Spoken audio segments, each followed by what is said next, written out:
welcome back to Book Review of the Vampire, our third part of The Vampire Lestat. And joining me as always is my co-host in darkness, Leonora. Hello. Hello. And who's joining us before we get into the depths of part 3 here? Noah Asensio, good evening. Keeverdam, good evening. And Keeverdam, thank you for the fundraisers pinned to the top of the chat box there for our friends Joshua, Maddie, and Lisa. They're all in need of some help. Joshua's got some financial, catastrophes that befallen him. If you take a look at that. Maddie needs some help with some co-payments for cancer treatment. And Lisa and her boyfriend are looking for some help paying for their dog's medical expenses. So take a look at those fundraisers. If you can donate, thank you so much. If you can't, that's fine. But if you can, share those out on social media. That would be appreciated. Also, Tony Giff, good evening. And for anybody who is lurking or in the future, good evening. So we are on part 3 of The Vampire Lestat, the title of which is Viaticum for the Marquise. Now, what exactly is a Viaticum? I don't know. So, what is a Viaticum? It is, let's see, Travel the expenses? Eucharist. No. Yeah, the Eucharist as given to a person near or in danger of death. So it's like your last rites, basically, which I suppose is appropriate given the events of the section. Where, boy, I tell you what, do you know what an Oedipus complex is? Yes. Yeah. Gross. Little bit of that going on in here, just a smidge, just a little bit. So at the end of the last part, Lestat had learned from his lawyer, Roger, or Rogert, or however you say his name, that Lestat's mother had, instead of going to Italy to live out her final days, she had instead decided to come to Paris to see her son. And Lestat is all freaking out, and he's not sure what to do or what to say, and so he puts it off for a night until the next night, which is where the story picks up. Before I get to that real quick, thank you, Derek LaRue. Good evening, and thank you so much, as always, for your generosity and support. Hope you enjoy the show. Hope you're having a good Sunday evening. I have to say evening like that because I'm a vampire, you see. Yeah. It's the rule. Yes. I'm actually under contract. Okay. Okay. So in this part, to summarize some of the first events, Lestat shows up to the place where his mother is, and he runs into all of his little friends and things. Nicholas is there, and his lawyer is there, and the doctor's there, and they're all, she's on her last moments. She's got very few moments left, and Lestat is fretting, and he's like, I don't know what to do. How could I see her again? What would I say? And worrying and worrying and worrying. And all the entire time I'm going like, you ate a baby. Yeah. I have no sympathy for, and I realize at this point, okay, yeah, he's a monster. All right. Okay. But you ate a baby. And that's like kind of takes away all the stuff. Are you gonna ever forgive him? I don't know. How do you redeem yourself from eating a baby? Eating a baby. Keeverdam thinks that Tony in chat wants his wrench taken away. No. Oh. Well, sure, Tony. That's fine. I can do that. And, he doesn't want to be part of the cool kids. That's perfectly his choice, and it is done. It is done. Good. Tony, I relieve you of your duties by your request. You are now a common mortal, no longer a wrenched god. Exactly. So there you go. And sorry I didn't see your message in there. Keeverdam, thank you so much for alerting me to it. But I hadn't really thought of that. Yeah, if anybody doesn't want a wrench, I just kind of, people that I see, and I've seen their names for years and years and years, it's just sort of I don't know, in one sense, it's a recognition of, hey, you've been around a long time, and two, I figure you're not going to cause any trouble.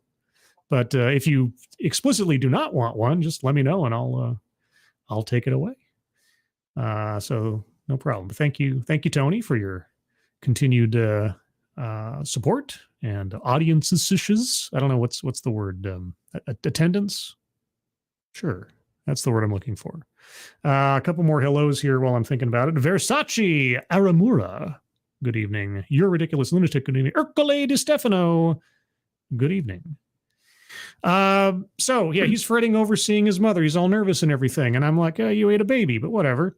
And he walks in the room, and immediately he and his mother have a conversation without saying any words, because mom is already tuned in to the psychic whatevers of Lestat.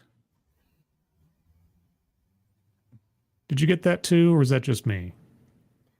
Yeah. I want to call it this mother-son bond or whatever. Yeah, that's one way of putting it. Yeah, so she gets a sensation that he's something not what he was, and he has all the candles but one snuffed out before he enters the room.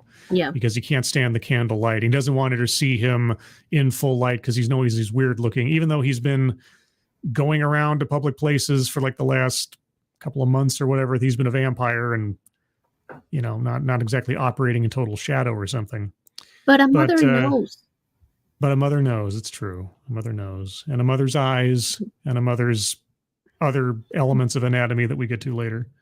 So he sits down with his mother by the window looking out over the lights of Paris. And she knows something's wrong, something's off. And basically there's this emotional, psychic sort of back and forth as she's starting to die in front of him and cough up blood and everything. And she has an understanding, he doesn't say it explicitly, but she kind of knows that he's turned into something else, that he is something else. And he asks her, I can bring you into eternity with me. And she's, do you want that? She's like, yes. Yes, I do.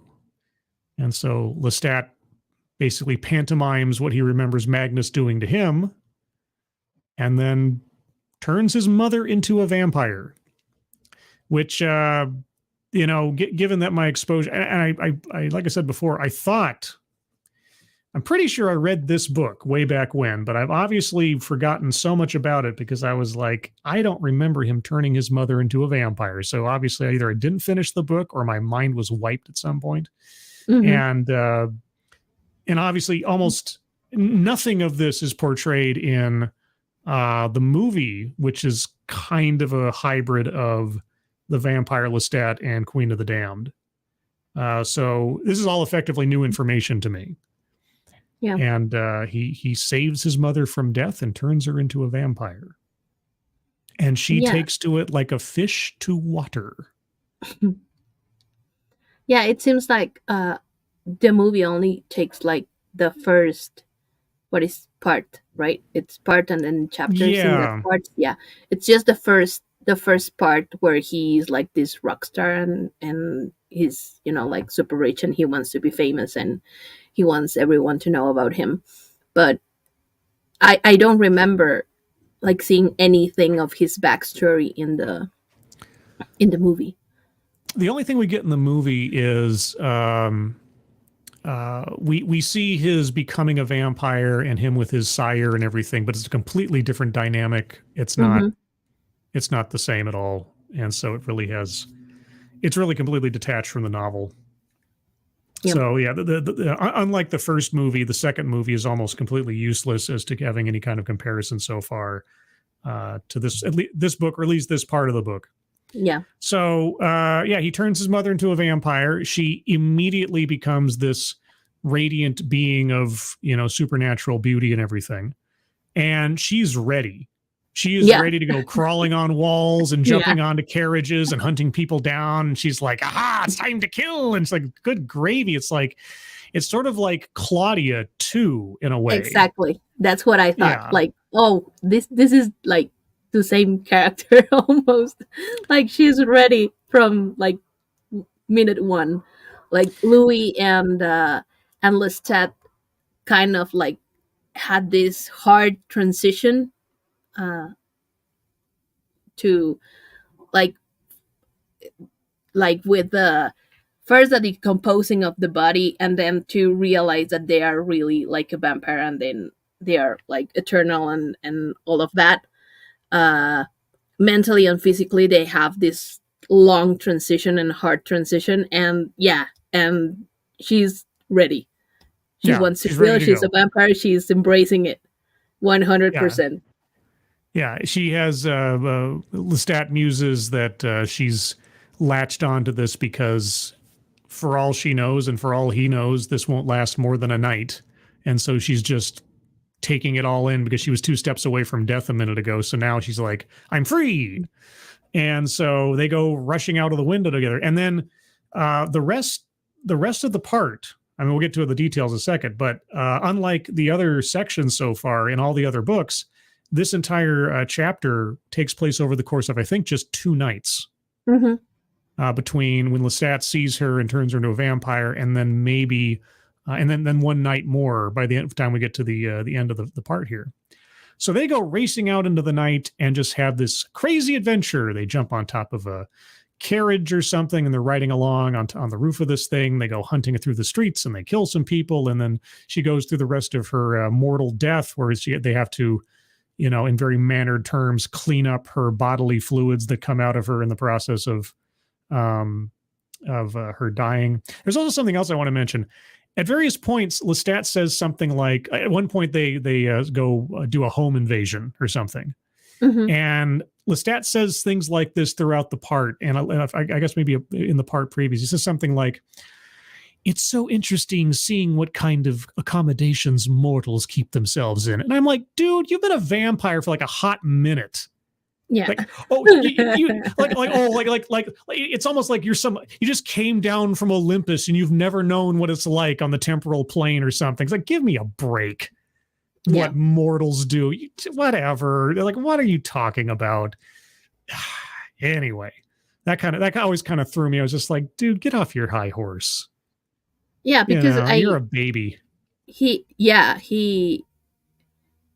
being a vampire, what, like 2 months or something? Something like that. It hasn't been that long between the time they got made into a vampire to this point. Mm-hmm. I don't think it's been more than 2 or 3 months or something. It really hasn't been like years and years or so. And I mean, I guess I could say, well, he's telling this story in flashback, so maybe he's referring to it in those terms, because at that point he would have been a vampire much longer than he had been immortal. But still, it just sounded bizarre when he says things like that. Yeah. But anyway, so they go gallivanting around, and Mom is very, very excited about her new freedom and her new abilities and her physicality and everything else. And she starts trying to become more masculine looking. She kills a guy just for his clothing. Mm-hmm. And even Lestat, Mr. Baby Eater, is taken aback, going like, oh, that seemed kind of overmuch. And I'm like, dude, you ate a baby. Like, what? Your standards are what now? There's also something interesting that I recognize, and it's really weird, and I know I keep mentioning this every episode, in the sort of reverse of reading elements of how vampires work in this universe and relating it to what I know of Vampire the Masquerade, because in Vampire the Masquerade, one of the mechanics is the closer you are to being human in your temperament and your morals, the earlier you wake up each night after the sun starts going down. And so in this instance, Lestat wakes up almost as soon as the sun has gone below the horizon, like he's awake. Whereas his mother doesn't wake up until maybe an hour after the fact, when it's completely dark out. Mm-hmm. And so in a way that's supposed to reflect, again, your connection to your humanity. You're not so much a creature of the night and a complete monster. And therefore you can sort of operate and be more functional while it's still technically daylight out. So I noticed that, and how applying that reverse logic, I'm like, well, obviously his mother has far lesser morals immediately upon becoming a vampire than her son does, because she's like ready to go. No hesitation, no second thoughts. And she's just like, I like your clothes. I'll kill you for them. Like, geez Louise. But so she starts putting on men's clothes and tries to make herself look more masculine. And Lestat is in love with his mother. Like, they're kissing and making out and all types of crazy stuff.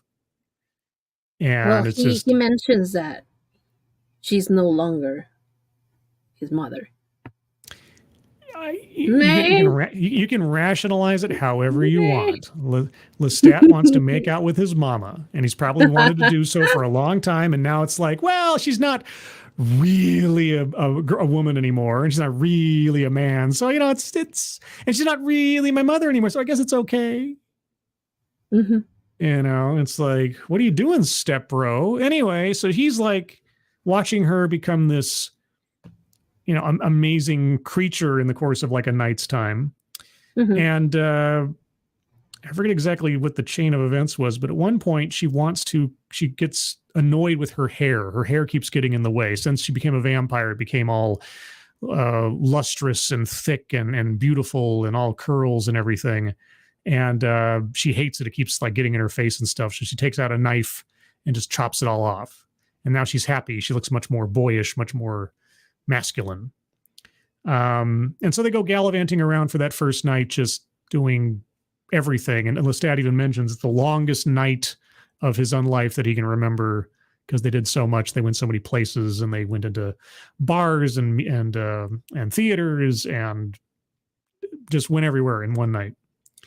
And then he's got to take her back to his vampire bachelor pad.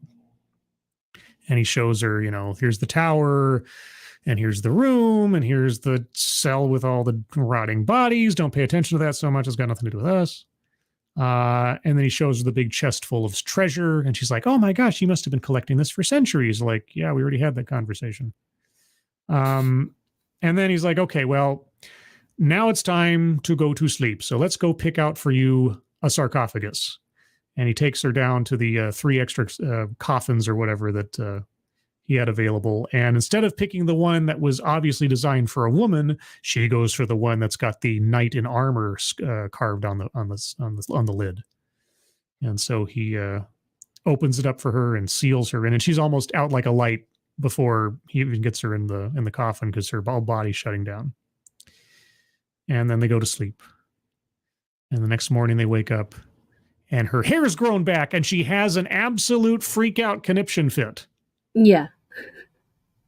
I was just imagining this. She went insane. Like, her hair's back in her face and she went nuts. And Lestat's like, calm down.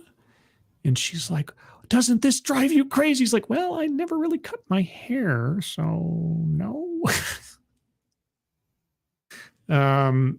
Very weird sort of situation. I don't know. Yeah, I don't know if that was the situation that made her really like realize that she, like, she wasn't moral, and that it was really happening. Because unlike crawling on the walls and jumping off of buildings and feeding on people and all, I try to look at like that, because if you just like continue reading and doesn't like, if you don't like stop to think about it, it just looks like a fit, like a tantrum, like a baby.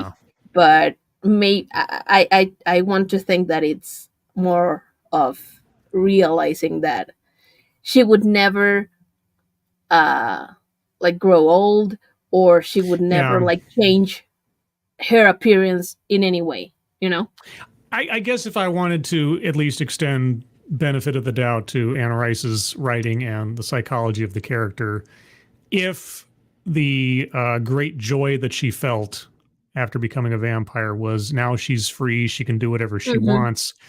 Now that her hair's grown back, she realizes she's kind of in a prison of a kind. Yeah. A little bit, I mean, she is she's restricted from making her own choices. Everything will be reset every night, and she has to start over again, which is, I suppose, on a sort of, like I say, psychological level, that could be kind of shocking. Okay, well, I'll grant that. But one element that is true throughout the first night and definitely into the second is they both sense the presence. They both sense this unseen but only felt entity or entities lurking around just in the periphery. And finally, on this second night where they go out and about and they're riding around and playing at being vampires again, finally, they descend upon them. And what we have are other vampires, but different, sort of. At first, I thought, are these the zombie vampires from the last book? Yeah, that's what I thought too. Yeah, they're not, but you could be forgiven for thinking they might be.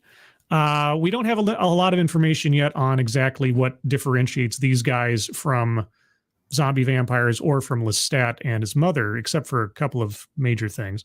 But they're described as all wearing very ratty clothing, like, you know, ancient or just sort of robes that are sort of tattered rags.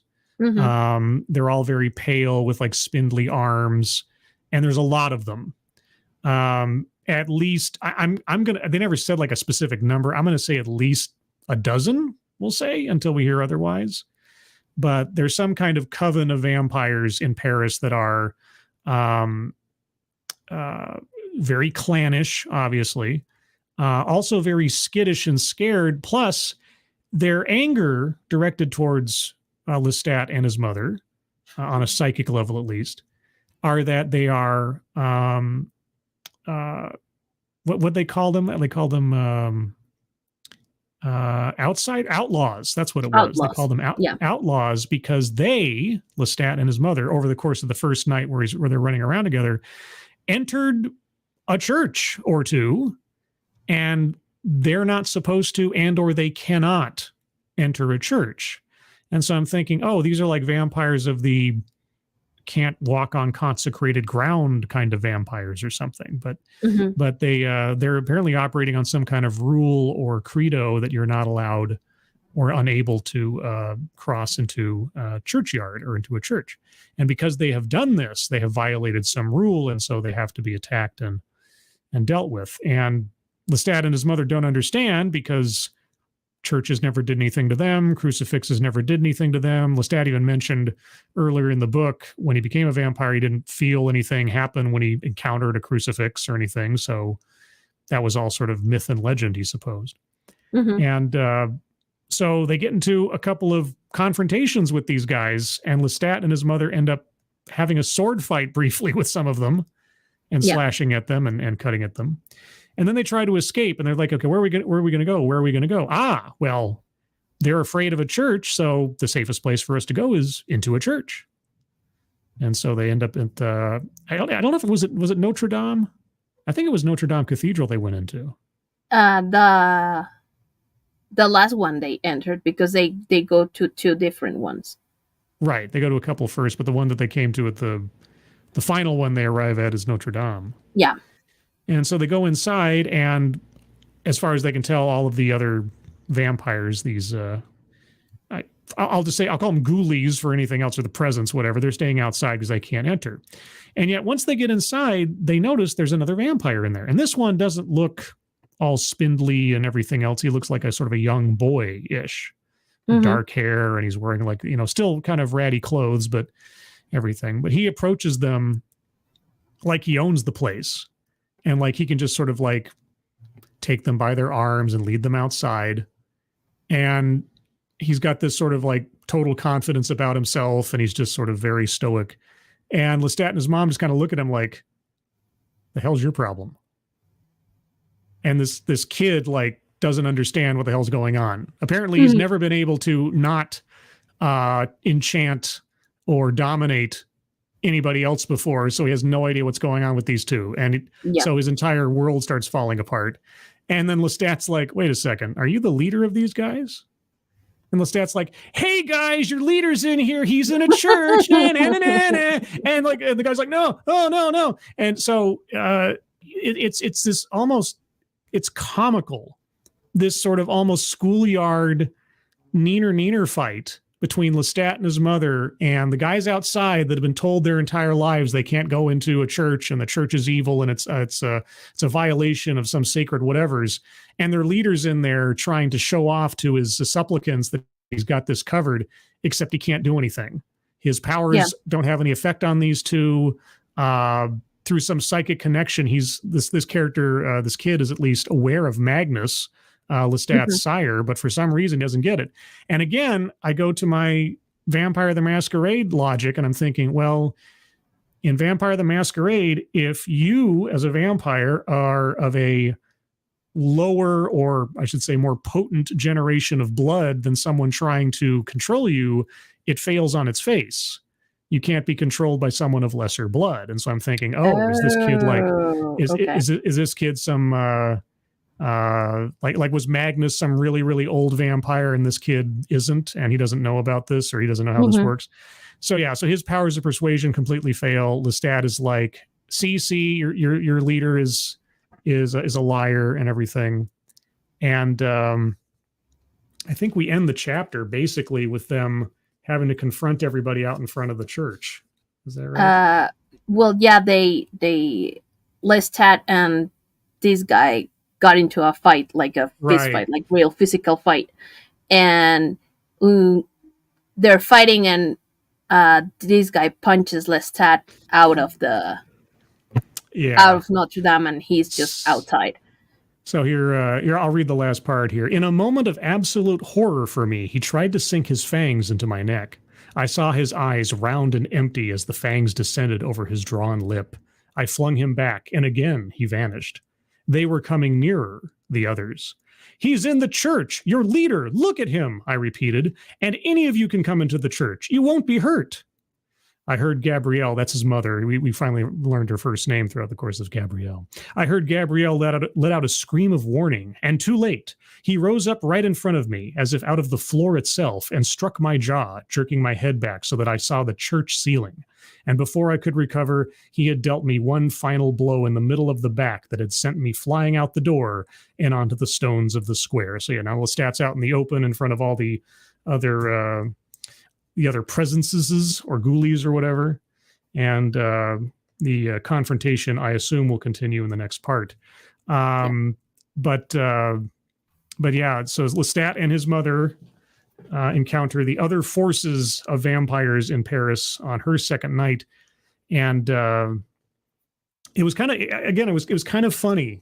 Like, you've got this established group of vampires who are all operating under this belief system of where they can and can't go and what rules apply to them and don't. And Lestat playing games at the last second, trying to upstage this guy.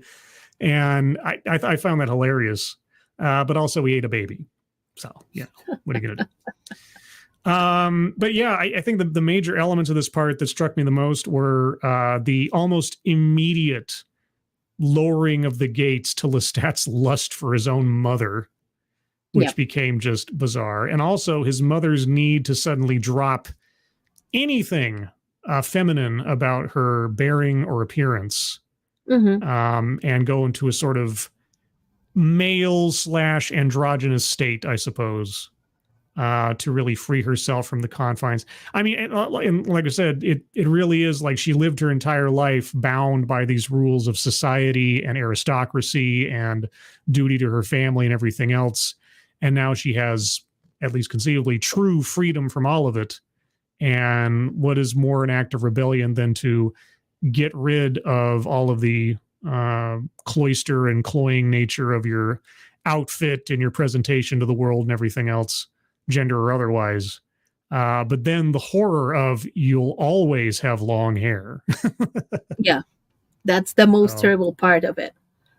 Yeah, just a reminder that the more things change, the more they stay the same. Yeah. But I mean, yeah, it was probably the most fun section overall of the book so far, just because it covered a very brief period of time.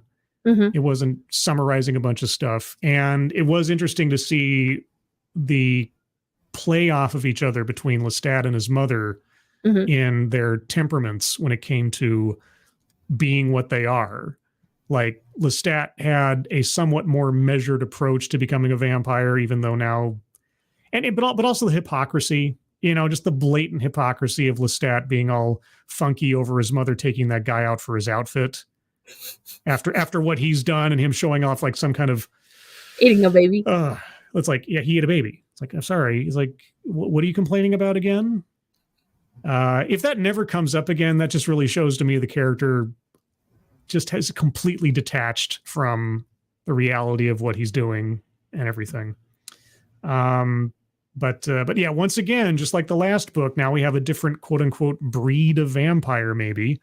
And the next section is called Children of Darkness, or sorry, The Children of Darkness. So I'm assuming we're going to find out more about these ragged vampires.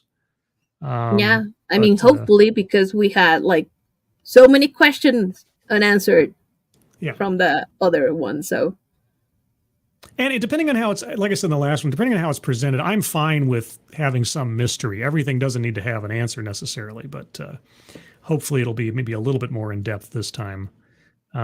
Because and definitely that kid vampire, the leader of the ghoulies, I'm just like, wow, he like imagine never having to be told no before.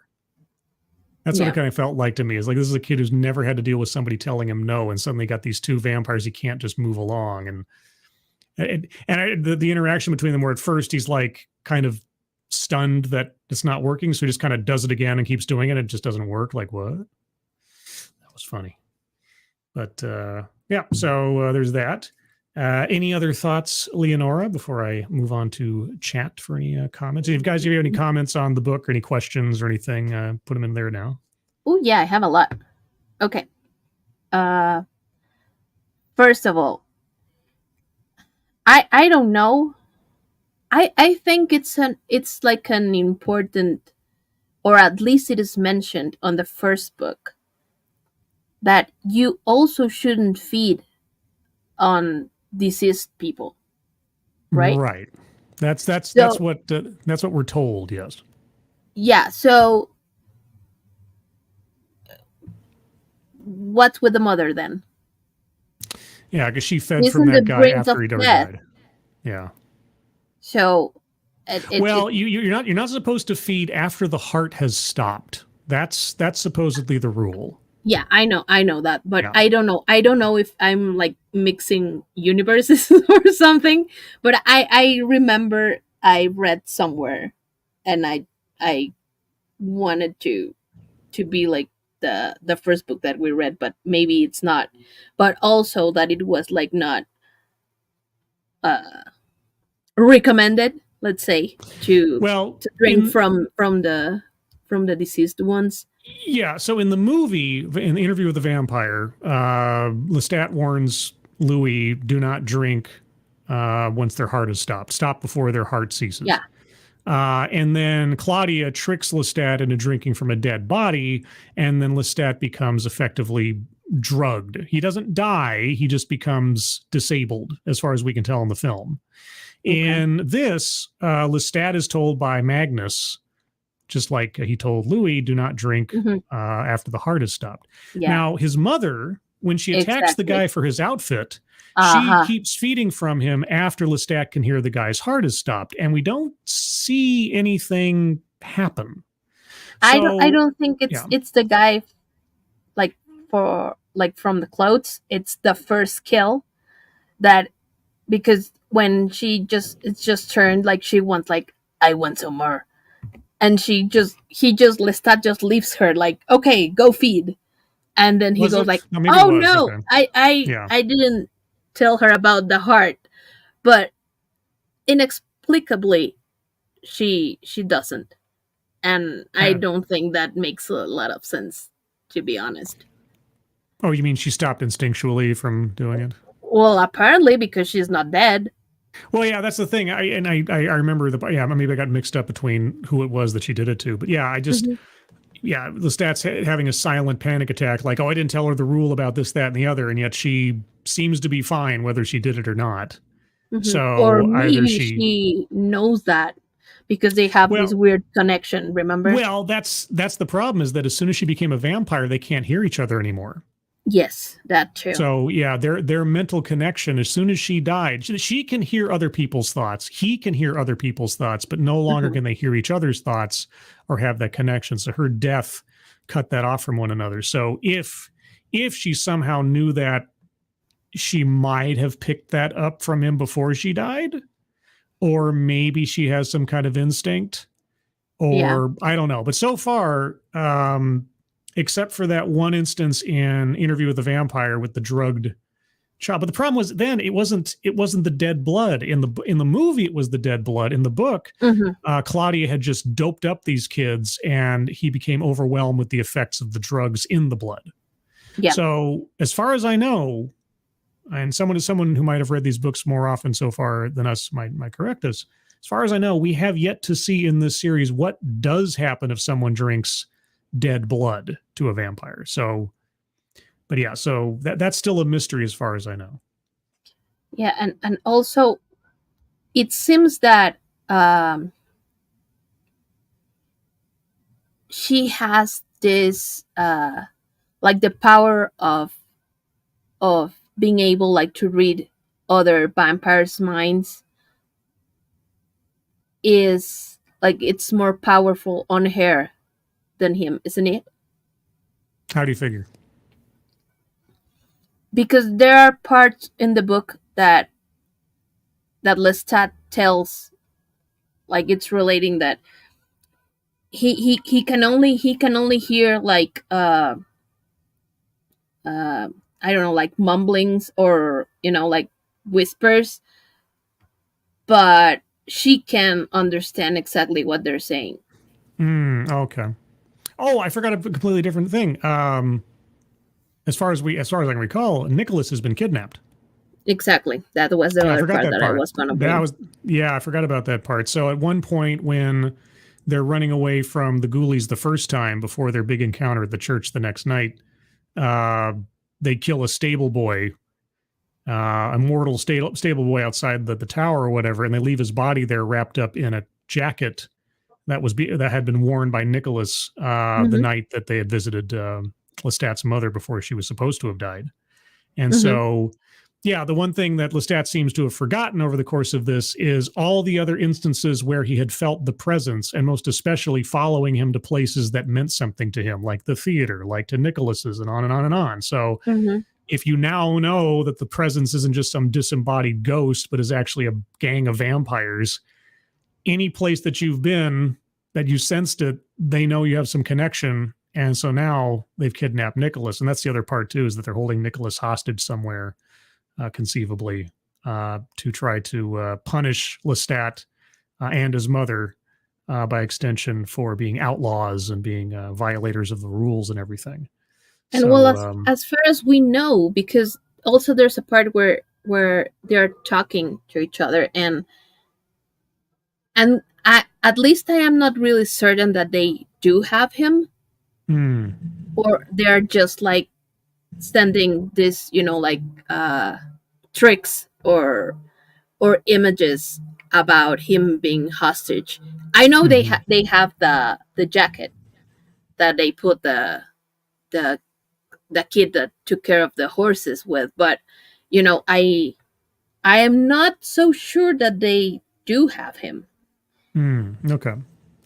Yeah, it could be an Um, empty threat. yeah, exactly. And the other thing that I was like, wait a minute, was that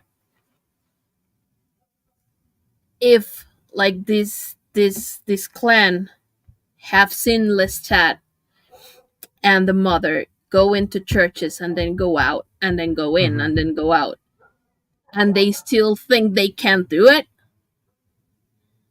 like why do they need like Lestat to like yell at them like you can come in, like there's no threat in here, you've seen that, so so what's the Yeah, that's problem? true. That's you true. know Yeah. If that didn't put at least put a question into the followers' minds as to how much of does this rule actually apply. Maybe they're super Um, dumb. well, either they're super dumb, or maybe they think that, or maybe they've been convinced that Lestat and his mother are doing some kind of evil magic or something to break the rules. And, anyway, maybe we'll find out in the next part. Yeah, it's like you have observational evidence that walking into a church does not actually turn a vampire into a crispy critter. So why don't you try it? And the other thing too is like, this is the other part too, in that same vein, no pun intended, but I'll take it. If the ghoulies are outside of this church, sort of like waiting for Lestat and his mother to come out, and the leader is inside the church and he's going to lead them out, wouldn't that also tell them that somebody's lying? I mean, we need to figure out more like this dynamic, but maybe he's like the entity has, make them believe powerful and he can do it, and they maybe. But it was like something that this doesn't make sense.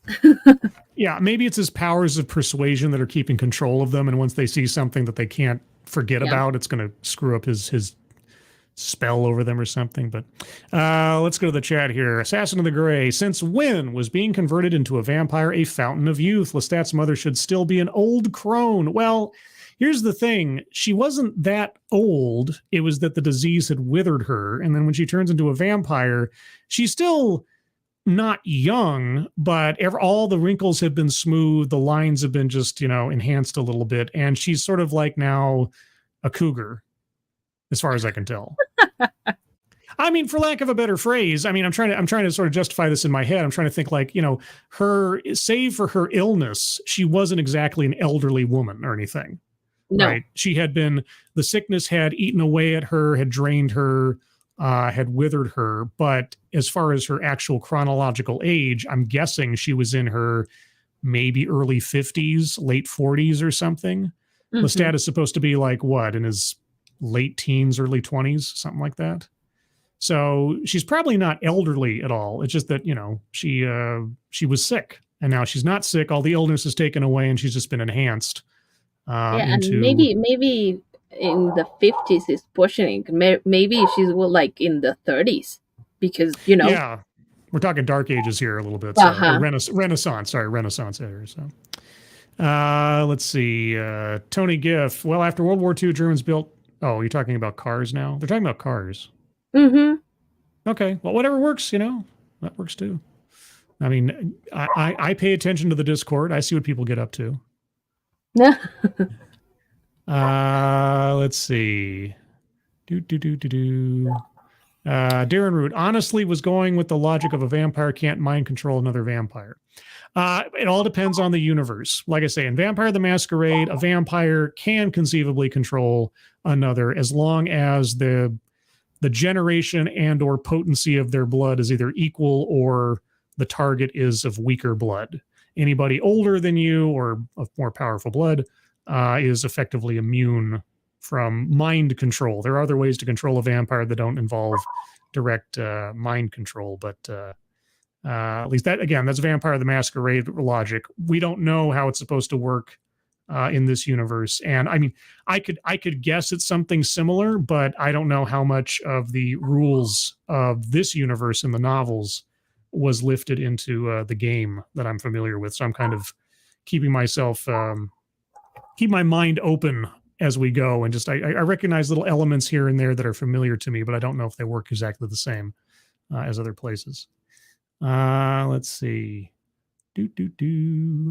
Anything else from the chat? Another from Darren Root. Honestly, if my hair reset overnight, I would use it as an opportunity to style my hair. Apparently, that's not how she sees it. She sees it as being stuck, and she'll just have to cut it every night. This is actually a story element, again, from the game, where there's one clan, the Ventru, who are sort of the clan of kings. They're the aristocrats, I suppose you could think of in the vampire world. And one of their little rituals, when they're in an instance where they have a choice and they're preparing to turn someone into a vampire, they go through a little ritual on the last night of this person's life to prepare them to appear as they wish to appear going forward. So In a story I wrote one time, I called it The Last Haircut. And so this guy takes his potential child aside and says, all right, well, tonight you get to decide how you're going to look for the rest of your life. So whatever haircut you get, that's the one you're going to have forever. And because like if you get embraced with long hair, you're going to have long hair forever. So if you don't like long hair, you're going to have to cut it every single night from here into eternity. So you better figure out a happy medium at some point. And so that was an interesting little element from the game. Assassin the Gregory, and the biggest problem is Anne Rice clearly did not set up rules of vampires before she started writing, as she changes them whenever it suits her. I could believe it. I haven't, like, again, we were just now reading these books. We're sort of getting a feel for what is and is not true about these vampires. But it's entirely possible that Anne Rice is making this up as she goes along, literally. I always appreciate people who at least establish the rules of their universe, even if they haven't done all the stories in them yet. Like Robert E. Howard, the guy who wrote the Conan stories. Before he started writing Conan stories, or just shortly after, he essentially wrote, and you can find this essay he wrote online to read, or it's been recited several times, where he lays out the entire state of the world for his stories before he's written most of them. So that when he's writing his stories, if he needs to know what country is this next to, or how does this work, or something else, he already has a reference guide, so that there's a consistency story to story between characters and events and nations of origin or things like that. Which I think if you're intending to build a world, that should be one of your first steps, is to say, okay, not necessarily have everything figured out, but to have the major rules of your universe set and established and abided by. And if you need to make an exception at some point for the sake of a plot or something, that in and of itself has to become a plot point. Like if all of a sudden you have to change how something works because it's more convenient for the story, or you find yourself blocked by it, that becomes an opportunity to tell a new story. Like if all of a sudden vampires can walk in the daylight. Okay, it's like, oh my gosh, I see a vampire that walks in the daylight. Why is that person not bursting into flames? There's a story there. You shouldn't just break the rule and not explain it. You have to then give an explanation that still fits within the structure of the universe. Well, you have to try. I mean, sometimes people can just Deus Ex Machina their way out of something without having to do too much work, and it's kind of cheap. But if you make it make sense, it's actually a better story otherwise. But so I guess we'll find out as we go, or maybe Assassin of the Grey knows something we don't, since we haven't read all the novels yet. Any other thoughts before we wrap up, Leonora? Yeah, here's sort of a trivia question for you. Do you think that Anne Rice had this like imagined to do that, like you said, like this vampire universe, or do you think that she just wrote Interview with a Vampire and it was successful? I don't even know if it was like a bestseller back in the day, but do you think it was successful, and then, you know, like, I don't want to call it greed, but, you know, like the opportunity was there to continue like writing about it, and she just took it, and that's why sometimes it looks like there are like different books like written by different people in some way. Well, and again, I'm sure maybe this is documented somewhere. So anybody in the chat that has seen some kind of like, you know, interview with Anne Rice and knows the answer to this, I would say if the first book was written in 1976 and the next book didn't come out until almost 10 years later, it would seem to me that either she put a lot more time thinking about how because like I said, this book almost feels like a soft reboot in the sense that the first book becomes sort of a meta element in this own story. So that you could almost say that everything in the first book doesn't technically count, because it could be just a twice told tale as far as the quote unquote real universe is concerned. Yeah. So I feel as though after the first book, she took a lot of time to figure out how she wanted to continue the story. And maybe she established some rules based on the first book and carried them over into this one. Whether or not she thought everything out or, prepared some kind of exceptions in case she fell into a writer's block later, I can't say. But I mean, so far, it feels, until we're given much more explicit information, I guess, it feels like she put a lot of thought into the mechanics of how her vampires work up to this point. Whether those rules hold true, or if she just decides, well, one of the things that gives me pause is that so far every vampire we've met either possesses or does not possess some ability that another vampire does. And so, like, Louis couldn't read minds, and Lestat can read thoughts and feelings, but his mother can read like almost entire sentences out of somebody's head. If she's leaving herself the leeway of, well, I can make every vampire operate on a different set of rules, I guess that's a rule in and of itself, but it also takes away any kind of consistency that you could. And so, the next vampire could throw fireballs out of his eyeballs or something. And be like, well, the dark gift presents itself in different ways to each of us, whatever, that kind of thing. So I guess we'll see. The short answer is, I don't know. I'd like to think so. I'd like to think there's some consistency, but maybe for the sake of her creative freedom, she just says, well, every vampire's different. I'm like, okay. So I suppose we'll see as we go along. But with that, everybody, I think we'll call it here. If I didn't get to your comment in the chat, please feel free to leave a comment in the, comments after the video posts. Also, leave a like on the way out if you would. I'd appreciate that as well. Programming note, for those of you that watched the Sunday stream earlier this morning, part 2 of that video will be happening tomorrow. I'm planning for around noontime Pacific, so that's 3 p.m. Eastern, to do part 2 of the Sunday stream with Google and talking about DEI 2.0. So looking forward to that. Anything you'd like to plug, Leonora? No. Okay. People watch his streams.